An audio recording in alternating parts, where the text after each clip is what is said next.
Any health-related information on the following show provides general information only. Content presented on any show by any host or guest should not be substituted for a doctor's advice. Always consult your physician before beginning any new diet, exercise, or treatment program.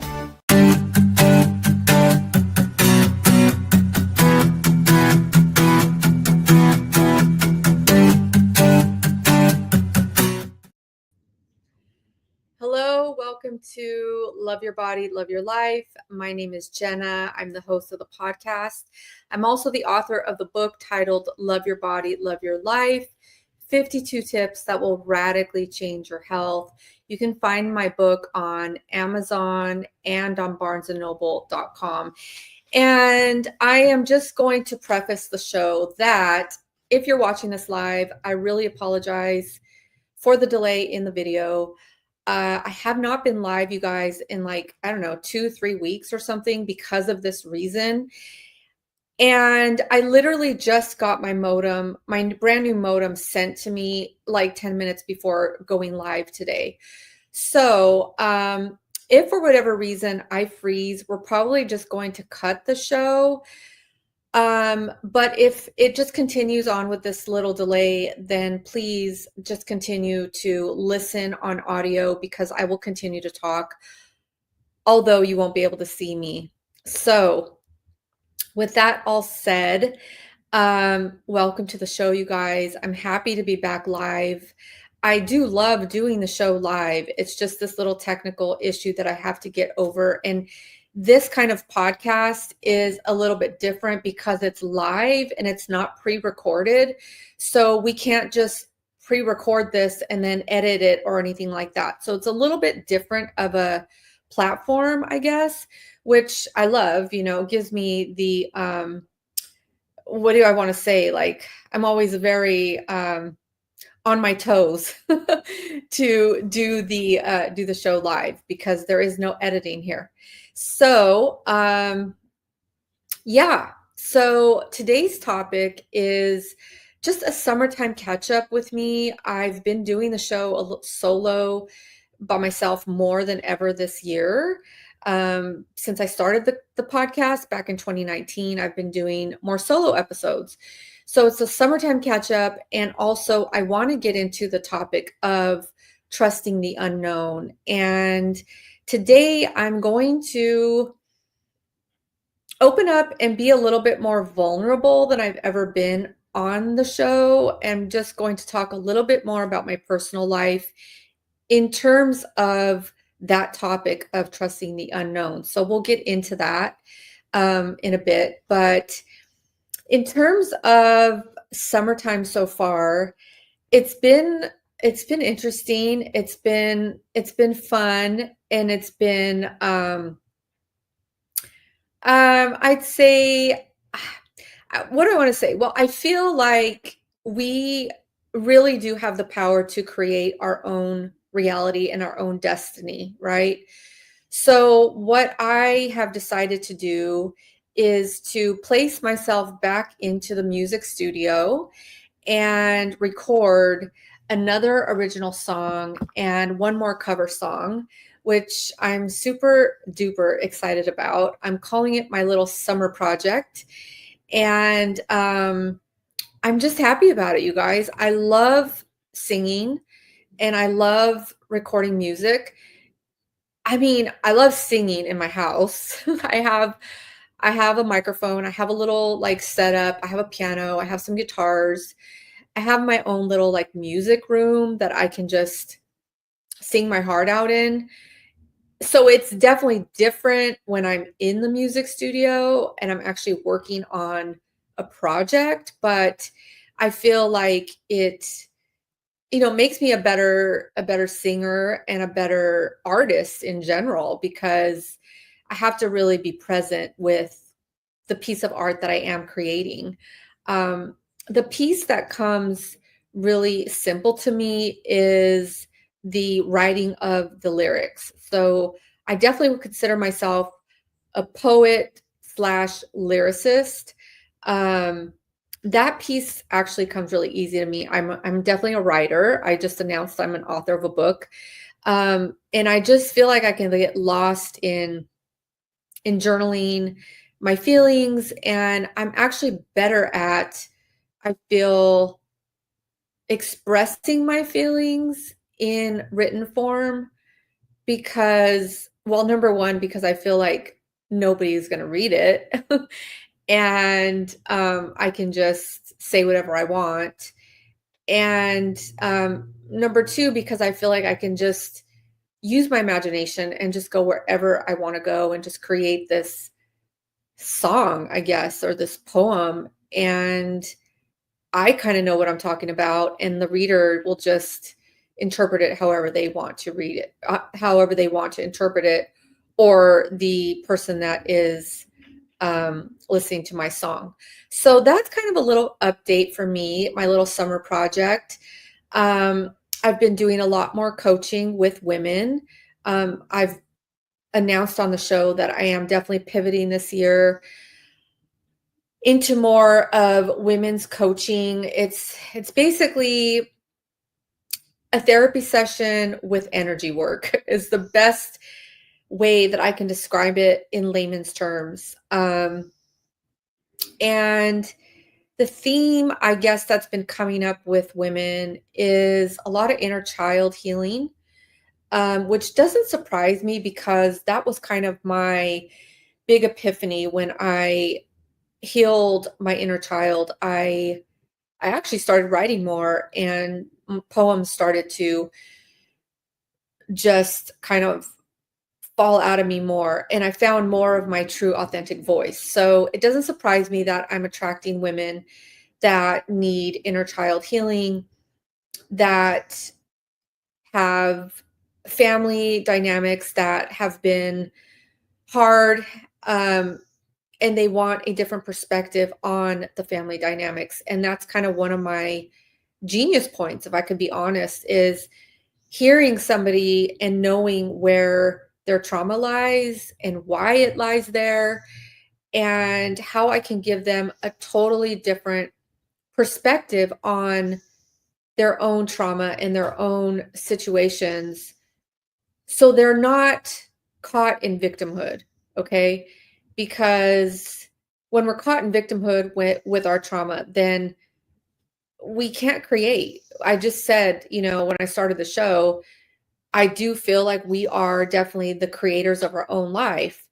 And when we're stuck in victimhood and trauma, we are not allowed to have that creativity flow through our body and our mind and be present to what wants to rise, like kind of like our intuition or our wisdom wants to rise, and we can't catch it if we're still caught in fight or flight, or our cortisol is high, or we're stuck in anger or jealousy or emotions that just don't serve us. They're heavier density emotions that actually can ground us if we work with the energies correctly. They can actually ground us into being more of who we are. And that's one of the things that I work with my clients on, is just taking those those higher density energies of the negativity, the sadness, the anger, the jealousies, all the heavy emotions that we don't want to feel. We have to feel them, you guys, and it helps us ground into more of the truth of who we are. So, yeah, so that's a little bit of an update with my coaching. And thank you for the questions. I definitely encourage questions at any point. I will stop and answer questions. So we did have one question come in. Hadley asks, how do we remain in control?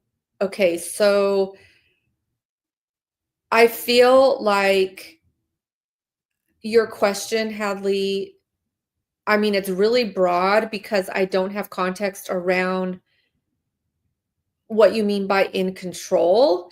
But as far as your emotional, like if you're coming up against like outbursts that you don't like in yourself, or like anger outbursts, or like you don't want to say something that you don't mean. I would say the easiest way to remain in control is, first of all, you have to learn how to remain in your body. So I'll say that again. We have to, oh, okay. So Hadley is now saying, how do we remain in control of our life is going when so much happens beyond our control? Okay, yeah. Let's talk about that. Because you are 100% absolutely right that we are not in control of our external world. We have zero control over anybody else. We have zero control over the world and what's happening. We have zero control over people in our household. We have zero control over traumas, over people that are meant to leave our lives, people that suddenly pass away. Whatever the case is, you're 100% right. We have no control over that. The only thing that we do have control over, Hadley, is our inner world, our inner dialogue, our innermost preciousness of ourselves. And this is the exact work that I teach. It's getting to know yourself on that deep level and anchoring into more, and I hesitate to use this word, but it's the truth. It's learning how to anchor more into your soulful self. The soul knows the truth. The soul is unaffected by external world. There is a softness and a groundedness and a silence and a centeredness to the inner being of who you are, which is your soul. And when you're connected to that inner being and you're well versed with her or him, and you're well connected and you have a relationship with that inner being of yourself, you can remain in control, in centeredness, I feel is the right word, and breathe with that entity of that, of who you are. It's almost a godlike presence, because that's the truth of who we are. We really are a collective of the universe. We're breath. We came in, we picked a body, and we really are breath. We really are soul. And when we're done, when we've lived our lives and our soul is ready to go beyond and do something else, we pass. And I know that's deep. It got deep, but that's the truth of how I want to answer that question. It's getting to know that soulful self and that part of you that really is centered and grounded and, like I said, very anchored in that truth. And that takes work. It takes a lot of work. And I'm not saying that when you do this work, you won't be triggered, because you will. You definitely will. You will come off of the channel, which is your central channel, the core of who you are, your body, your breath. You will come off that several times, but you will know, and you will have the tools to get back in your centered groundedness and feel in control of your body and your mind and your thoughts and the way you create your life. So I will get off the soapbox. I hope that answers your question, Hadley. Thank you so much for the question. But I will just say, just start with breath work. It really does. It really anchors you. It really centers you. Start with meditation. Start with getting silent, groundedness. Journaling helps. Again, you can go to my website at jennalobos.com. I have journaling prompts for free on my website. If you guys want to check that out, you can also, um, contact me and we can have a call and go further on that. And I can help you personally. Okay, so Lance asked, how can we realize we are off course and how can we get back on track? If you're asking this question, Lance, I feel like you know. You know in your gut when you're off track. You can feel it in your gut. You can feel it in your body. You have anxiety. You have headaches. You have stomach aches. Your body really communicates with you guys all the time. And how you get back on track is different for everybody. Hadley asked, I feel, a deeper question. I don't really have, again, the context, Lance, but maybe just, meditate on your ideas, write them down, work with a coach, talk to somebody. I don't know how you feel like you want to get back on track. Is this about a job? Is it about, something else? But if you're asking this question, I feel like you do know that you're off track and you need to pivot and get back onto something that just feels good. Whatever makes you feel good, just follow that North Star. So, yeah, I love the questions, you guys. Keep them coming. I'm sorry for the delay if you're watching the video, but hopefully you are listening to the audio and you're getting something from this. I'm going to take a drink of water. Give me a quick second. I want to keep myself hydrated here. This is warm lemon and water. It's so good. So yeah, I love the questions. So let's get back on to, let's see. I talked about my coaching. Yeah, so summer's going well so far. I know it just started, but there are just a couple things that I wanted to catch you up on.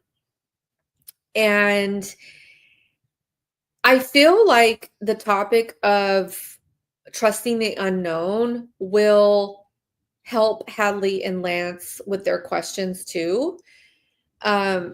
So I'm going to get into that topic now, which is trusting the unknown. And I'm going to share a personal story, and it's going to relate to this topic. So, okay. So 6 years ago, you guys, I left a very significant relationship, romantic relationship. I was with this person for 14 years. And I was completely in love with this person. And for reasons that I will have discernment on, I won't disclose the reasons why I had to leave the relationship. But I knew, just like how Lance asked, how do you know when you're off course? I knew I was off course with this relationship. And as much as it hurt me, I needed to leave the relationship. So I did, and this was 6 years ago. And throughout the 6 years, this particular person came back in my life, has been actually weaving in and out of my life, even though I went on and I dated other people. This person weaved in and out of my life. And about a year ago, I tried to rekindle this relationship with this certain person. And he wasn't honest. I felt, was still playing games. And he was taking, you know, my care and my love for him still for granted. And I feel like he was acting out of emotions that he needs to take care of, right? And so I tried a year ago and I knew that that wasn't going to work. So I let it go. And then he continued to kind of weave in and out of my life. And I will take responsibility for allowing him to weave in and out of my life, right? Like I didn't like shut it off completely. I think that I was still just maybe hopeful or still just didn't want to cut the tie, you know? So recently, very recently, I put down and so I will say that I felt also that maybe we could be friends, quote unquote. Okay. But very recently, I just realized that it's just not going to work. Like it's the friendship hope, the hope of the friendship is just not, it's not there right now. Okay. So I put down a very, like, a boundary that I haven't done in the whole 6 years. And which is like, I just haven't responded. And so now I've done this boundary that I have not done before in the 6 years. And I feel like since then, there's been some kind of like cuckoo behavior from this person. So, and I will give you context around that. So yesterday, I am I am in a local like shopping like strip mall or whatever. There is a nail place in there, there's a hair place in there, there's a yoga studio in there in this strip mall. And I'm in there because I had some errands to do. And one of the errands was I was going to go get my water, my distilled water filled up. I get these like glass jars and I get this water filled up at this juice bar.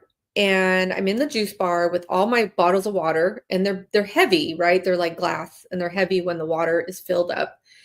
So I'm in the juice bar. I'm the only one in there. It's getting ready for closing around 5:30-ish, 6 o'clock. And I'm normally, you guys, like really hyper vigilant when I'm out and about in the world. And, you know, talking about inner child healing, that's definitely from my childhood, right?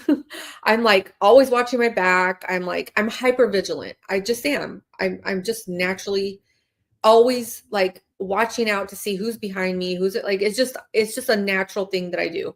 Always watching my back. No matter if I'm with somebody or not. I'm just really aware of my surroundings. So I'm in the juice bar, I'm getting my water, and I notice from the corner of my eye that this person is across the like way of the parking lot in his car. No, and I knew right away that he had seen my car in the parking lot. Okay.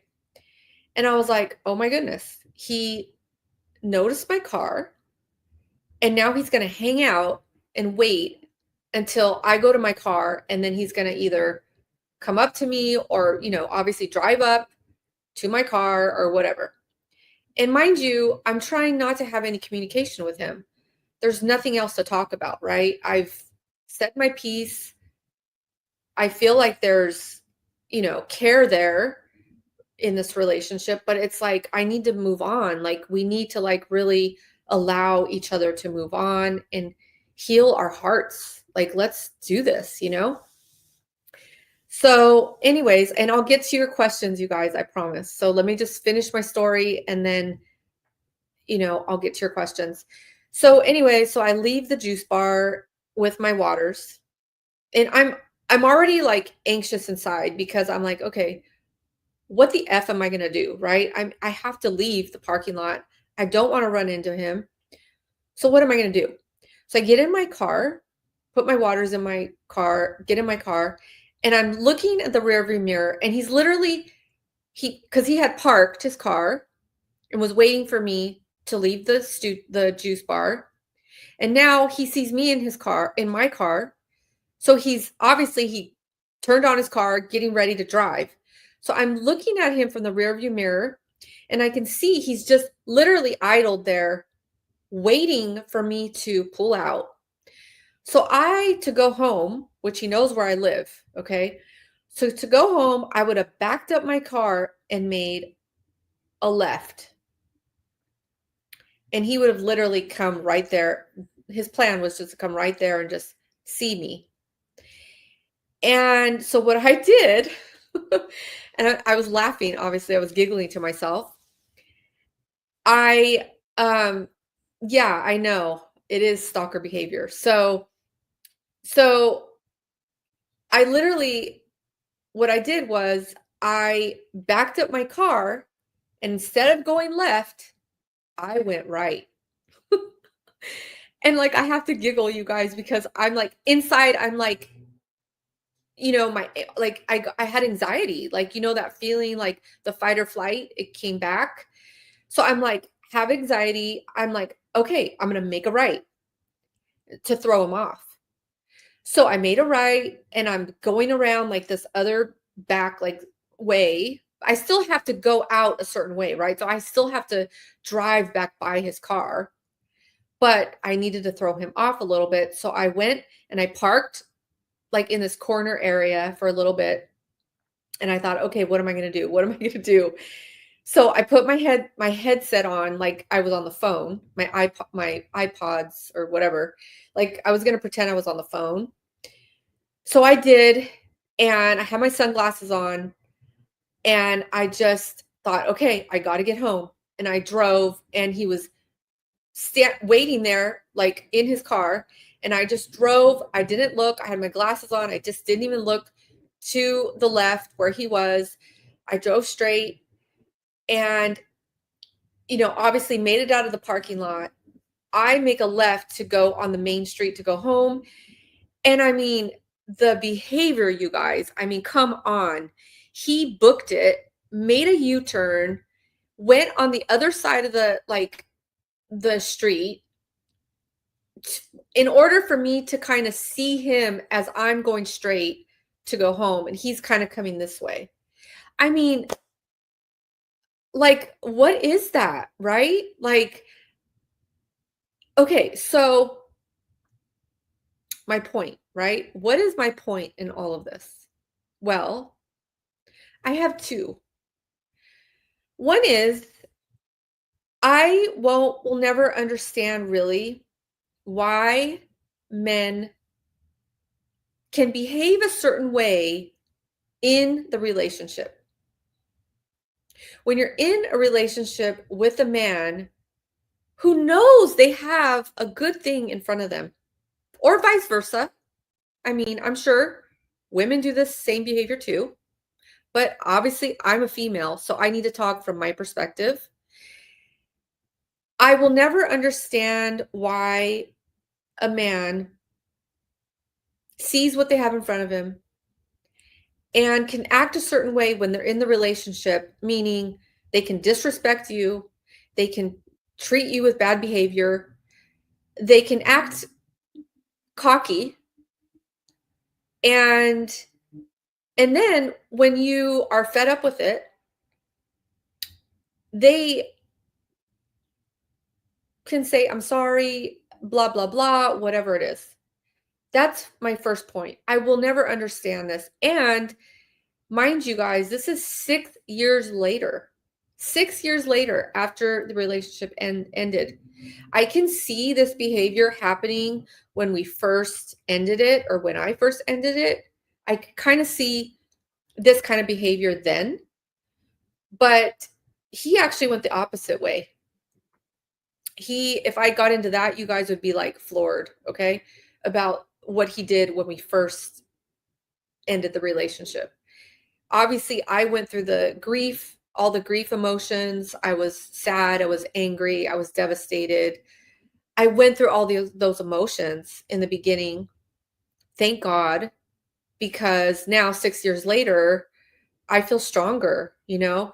This last boundary was kind of like my last straw, I guess, and I will definitely attribute that to my healing work on my own self, you know, like what I do for my own healing, my inner child healing, my trauma. I will attribute that last boundary to that. So, anyways, my point is, you guys, I don't get that as far as men are concerned, why they can act one way and then come back and just apologize and expect for the women to be like, "Oh, okay. Well, okay. We'll just, we'll just pat you on the back. Don't do that again, okay? It's fine. Oh, I'll just I'll accept the bad behavior." Like, what the F? Like, really? They expect for us to just be like excusing that and just like, I don't get it. Like, I don't know. Like, they just feel like our hearts are just this thing that they can crush. Like, no, thank you. Okay. Anyways, I'll get off of that. The other thing that I really want to talk about, though, is trusting the unknown. Because if I'm honest, I get scared. I get scared I'm not going to meet anybody like we had that connection. I get scared that I might not meet somebody that I feel at home with. I get scared that I'm just not going to ever have this kind of love, this love that I had for this person in my life. And what's interesting, and I feel like we get tested a lot, is yesterday while I was out doing all these errands, I was getting really nostalgic and I was sad. And I was like, where are these feelings coming from? Like, I haven't felt like this in a long time. And when I'm sad, I allow myself to be sad. I cry, I'm in the car by myself. So I let it come down, because if I don't, then it'll just fester and it's worse. So I get sad, you guys. I get scared. I get all these things. But at the end of the day, what I want to say is that I am more in trust of the unknown than I've ever been. Because here is what I know for sure.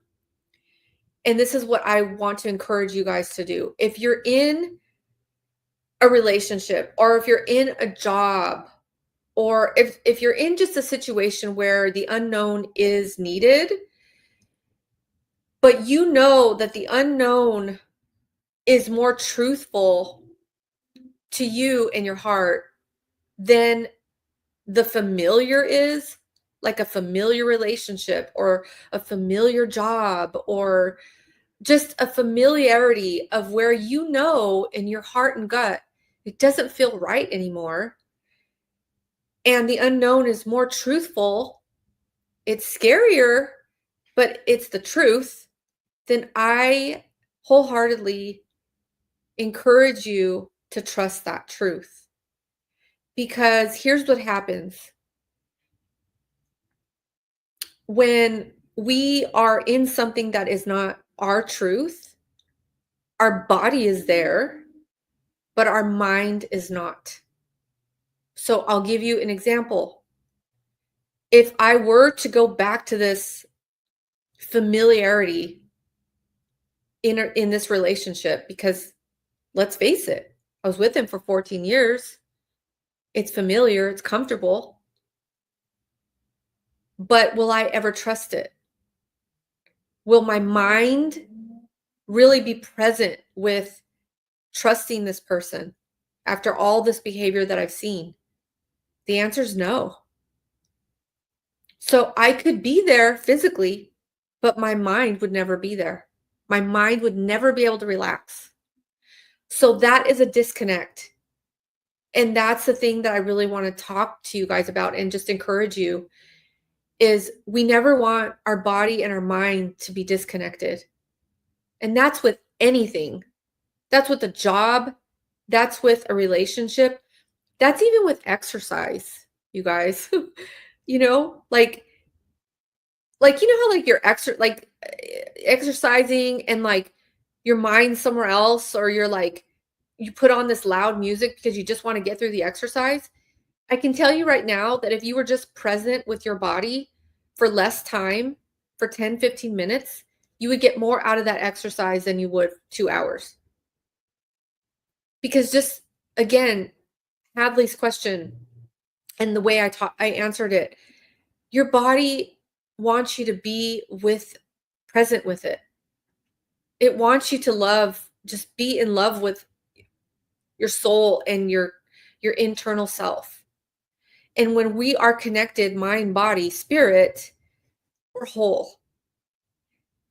And again, that might sound cliche, but think of it in terms of this relationship that I'm talking about. It would be so unhealthy for me to be back there and in this situation where my mind would be always doubting it. My mind would be like, once the relationship got comfortable again, maybe not in the beginning because he would be on his best behavior, right?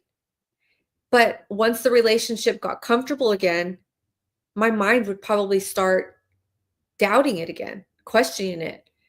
Oh, what if he goes back to this behavior? It just wouldn't work. And that's what I know right now. And that's what I always go back to when I have these hard feelings come up. I get sad, I get scared, I get anxious. I think about that. It's really being truthful with who we are and our feelings and our gut and our mind and our heart. So, yeah, you guys, trust the unknown. Okay, so let's go to questions. Vi, I hope I'm pronouncing your name right. Vi, remind people to drink water and stay hydrated always. Yes, Vi, thank you. I do electrolytes. I do lemon and water. I drink warm water throughout the day. I like warm. You could do cold, and then if you don't have electrolytes, you can do salts in your water. Love that. Okay, Beck, is it bad to leave a relationship open-ended? Yeah. Okay, so Beck's question is it bad to leave a relationship open-ended for possible friendship?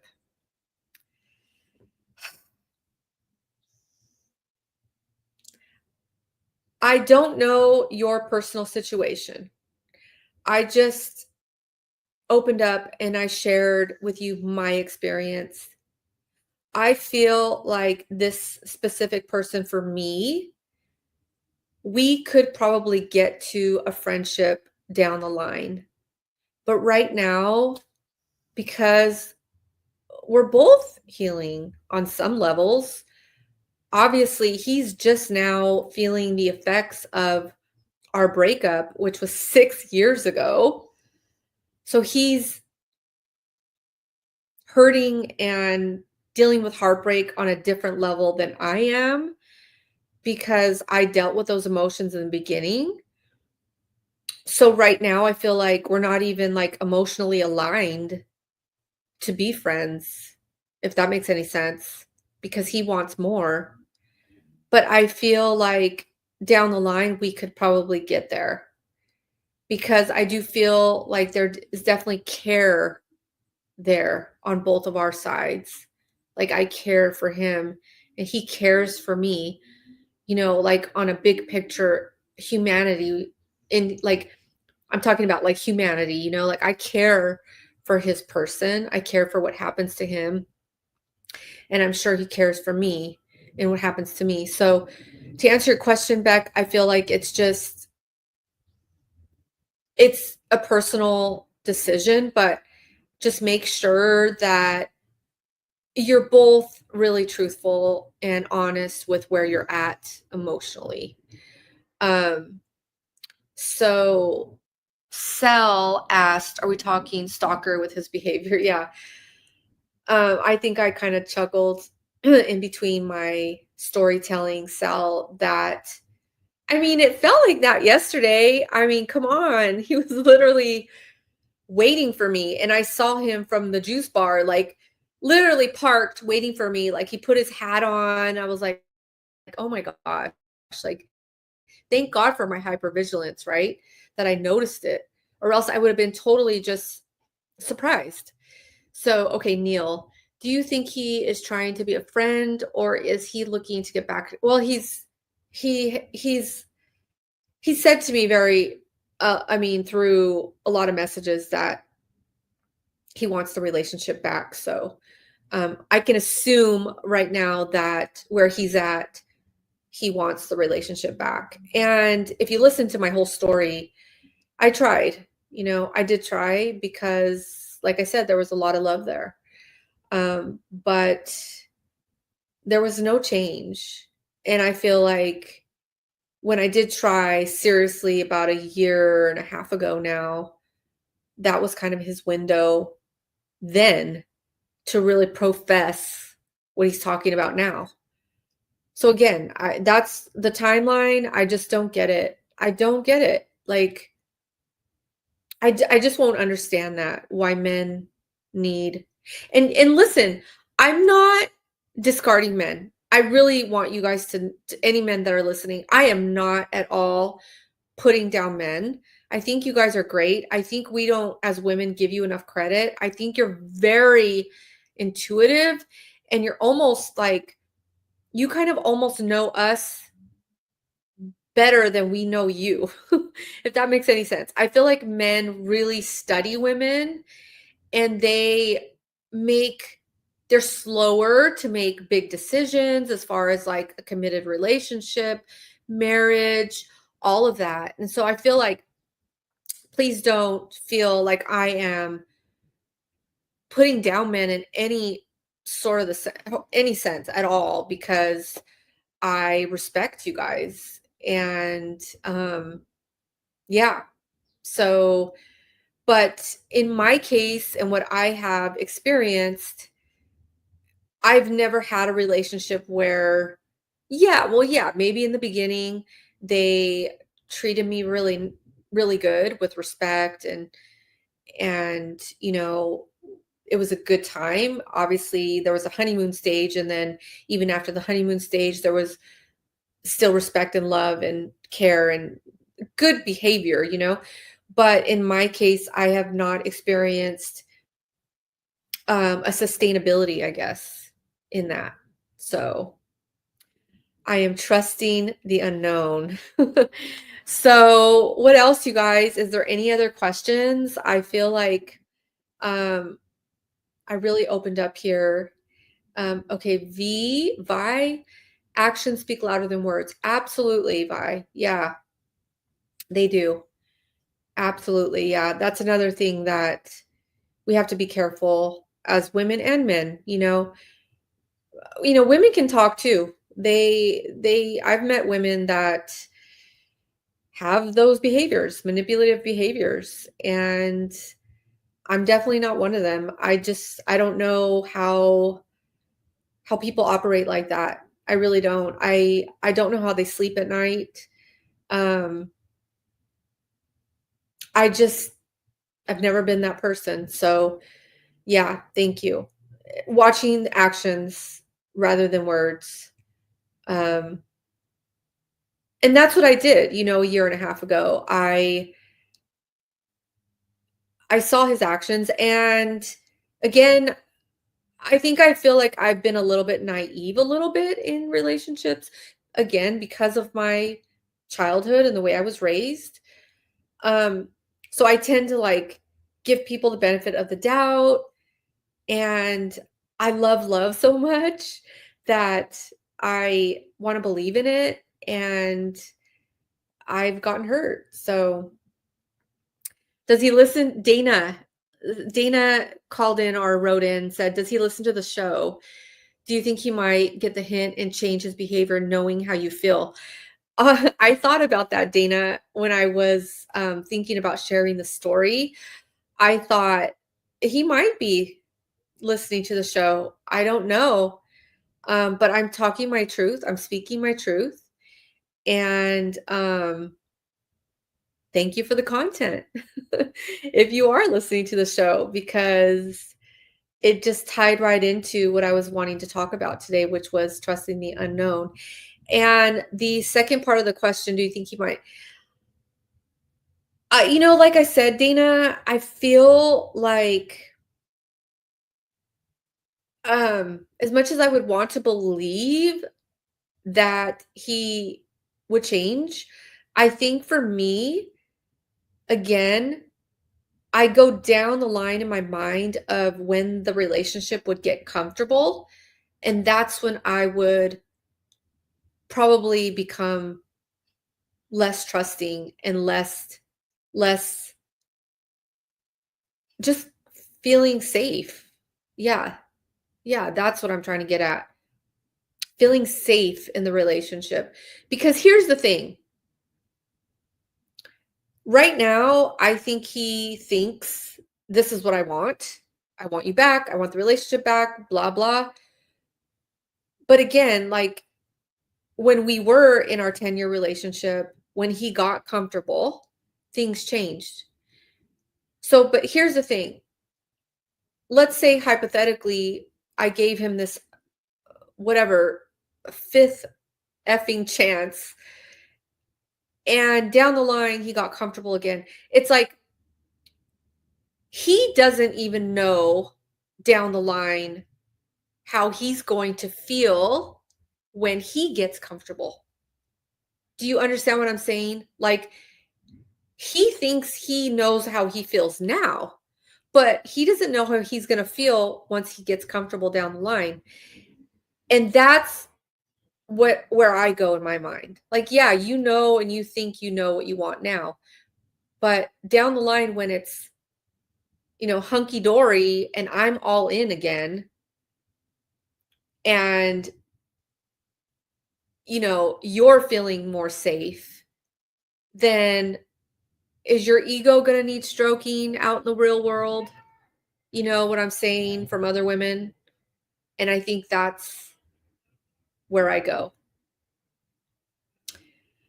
So, you guys, I know romantic relationships can be challenging, but I think if you do have a good, respectful partner and partnership and open communication and honesty and a good foundation of friendship, I feel like it could be sustainable, I feel like it could. And a man, for instance, that has crossed the threshold to manhood and really want to love one woman is the key, right? Because, let's face it, men are brought up and, society teaches them to have multiple women, just like society teaches us as women to look a certain way, dress a certain way, speak a certain way, be submissive to the man, whatever it is. So yeah, hope this was helpful, you guys. Thank you for listening, and I love all the questions, and thank you for allowing me to be open and vulnerable today and share a little bit more about myself. I feel like I'm sharing a little bit more every time I go on live solo. So stay tuned for next week or the week after that when I have my modem fixed and this whole timing thing is on point again. In the meantime, trust the unknown, trust your gut, surround yourself with great relationships, and love your body and love your life. Take good care. Bye.